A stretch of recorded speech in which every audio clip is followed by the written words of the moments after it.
I guess let's start with what dissociative identity disorder, aka multiple personalities.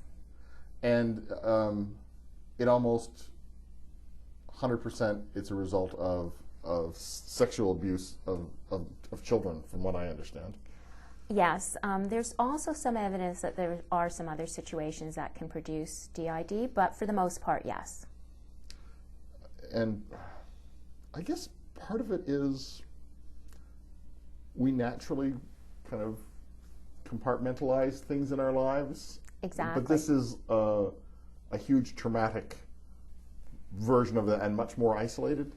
Yes. If you imagine everybody has parts, so you have your part now interviewing me, which is probably very different from your part with a partner or with a child or with a good buddy, right? We all have different roles and different parts. And if you imagine a child undergoing something extreme, then it makes sense and you can understand how, in order to make it less overwhelming, the natural tendency to have different parts becomes more exaggerated as a way of coping and compartmentalizing. And from what I understand, later in life, because that fracture happens, right, then it's a matter of whatever of the personalities is best equipped to cope with a situation is the one who's sort of set forward to. Exactly. Which That's is exactly what, right. again, it's what we kind of all do. Yes. I mean, if the wimpy little guy who snuggles his wife at night would make a very poor interviewer. That's right. Exactly. That's exactly right. Yes. And the figure that I've seen rolling around is 1% of people are multiple. And it's not a figure I can substantiate. I can't go out and find a study that says, yes, that's correct. But what I did find were very good, large-scale studies done in the UK, Canada, and the US that indicate across those countries a consistent figure of about 11% for severe abuse. So if you figure substantial studies, good studies, show 11% for severe abuse, 1% for DID is not unreasonable. I like that you didn't spoon feed this to us. Well, I wanted the reader to have an experience.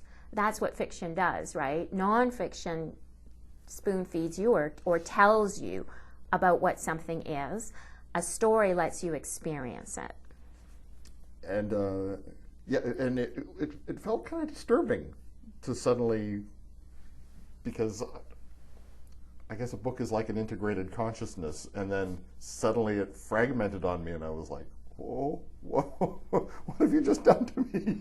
Yes, well, there you go. Now you've had the experience. And for somebody who is DID, people aren't born knowing, right? It's a process of discovery, and it can feel like that. Imagine feeling like, well, hey, I'm not the only one running my life.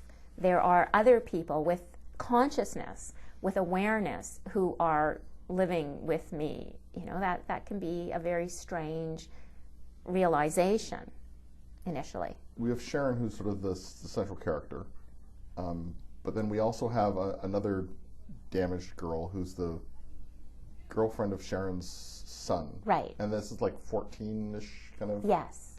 Yes. Right. Now I don't want to give away too much of the plot. No, I know, and right. It's very.